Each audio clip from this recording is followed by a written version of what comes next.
So a lot of people think that they can't get started until they know exactly how they're going to do what it is that they're going to do. They want step by step, and so they wait, they deliberate, they overthink, they get stuck in the process of trying to figure out how they're going to achieve the goal. That could be a business goal, a financial goal, a relationship, and it makes sense. You'll think, I can't start until I know how. The very reason that I haven't started or achieved anything is because I don't know how. And that's true, but there's a paradox within this, and that's what we're going to go over. Let's talk about how when we obsess over the how, it can actually paralyze this. I've seen this in myself. I've seen this in my clients. One of the most important truths I've ever learned is that you don't need to know how before you're allowed to get started. You just need to know where you want to end up. Let's think of it this way. This is an analogy that my dad taught me, and I've used it ever since. I want you to look at your hand. I want you to move it around. Just maybe one finger. Now move all of them. What part of the brain are you using right now? What section of your mind is in charge of moving those fingers? Do you know? Most people won't know. Even if you do know, and you'll say, well, it's the prefrontal cortex that sends a message to the premotor cortex, which then sends a message to the motor cortex, which then tells the nervous system to contract the muscles, which then moves the tendons, and that's what moves your fingers. But what's crazy about that is even if you know all of those things, all of that sequence, how did you start the process? How do you engage the prefrontal cortex? How do you turn it on? How do you start it? How do you consciously activate your motor cortex? The truth is, we don't know. Science doesn't know. We know some of the pieces, but the very first spark, like where that intention comes from, like that's still a mystery. I was reading a recent review in Current Biology, and it noted, even though we can measure brain activity before voluntary action, identifying the causal origin of that decision still remains elusive. Like we don't know. And here's the point. If you had to think about every single thing consciously, if you had to consciously decide every micro step in moving your hand, you would physically be paralyzed. You wouldn't be able to move at all. It's your subconscious that takes care of that. And so when I or a client gets stuck in a spiral of, how am I going to do this? I need to know how I'm going to do this. How am I going to make this happen? I say, pause.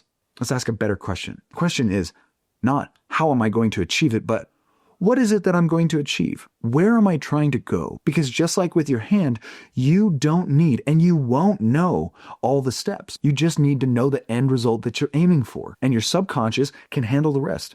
I believe in this on a spiritual level too. You don't know how to make all your dreams come true. But I believe that God knows how to make your dreams come true.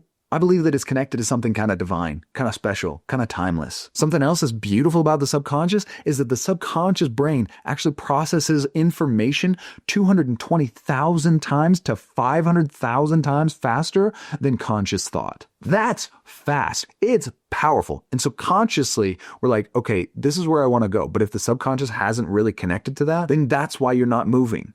It's like, I need to figure out the first step and I'm going to do it consciously. Listen, if you have to do every single step consciously, you're probably going to paralyze yourself. That's probably why you haven't done the things that you know are going to make your life better. So if you're stuck in this cycle of how am I going to grow? How am I going to make these dreams come true? Start with instead, what are the dreams? Just as a Cheshire Cat said in Alice in Wonderland, if you don't know where you want to go, then it doesn't matter what path you take.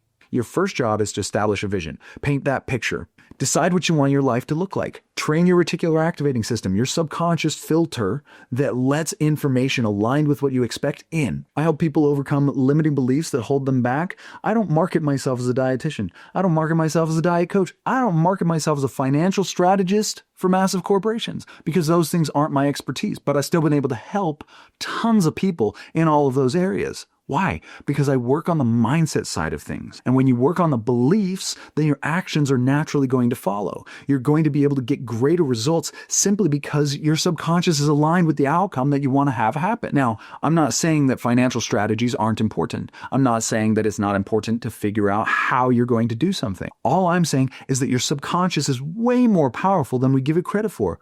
And it's a tool that most of us don't even utilize nearly as much as we should. So just like the hand analogy, you might not know consciously how to move your hand. You don't know each step. You probably don't even understand the first step of moving your hand, but you can still move your hand. It's the same thing with business goals, with financial goals, with relationship goals. Just start moving and your subconscious is aligned, then you're going to fly, especially if you've overcome the limiting beliefs. And if you haven't overcome the limiting beliefs, then there's a link in the description. Feel free to book a one-on-one session. I'd be happy to help you out, or at least help you understand what limiting beliefs are holding you back. Anyway, back to the hand analogy. You don't know how to move your hand. Not really, but you can still move it. Same goals for your goals. You don't know how you're going to fall in love or build a business or reach financial freedom, but that's not your job to know every single step. Your job is to define where it is that you want to go and have faith that that's a part of your future. People stress a lot about relationships. They ask, how am I going to find my person? And truthfully, I think it's pretty miraculous. It's like a needle in a haystack. The fact that one random stranger can go and find another random stranger and then they could just like make it work. That just boggles my mind. That's like that scene in Spider-Man, like Spider-Verse, when he's like, do you know that seahorses mate for life? Did you know that seahorses, that they mate for life? Could you imagine a seahorse seeing another seahorse and then making it work? I think it's miraculous that we can do that. And so if you try to say, I'm going to plan out step by step how I'm going to find my person, you can't plan that. You can't say, like in my case, for example, you can't say, I'm going to go and I'm going to meet a girl at a mindset mastery class, and then we're going to become close friends, and then we're going to go to like Alaska together and all that stuff. Years later, I'm going to be going through a rough breakup, and that friend, she's going to invite me to come and play pickup ultimate frisbee, and that's where I'm going to meet my wife. That can't be the plan that you tell, like if somebody's like, how are you going to meet your wife?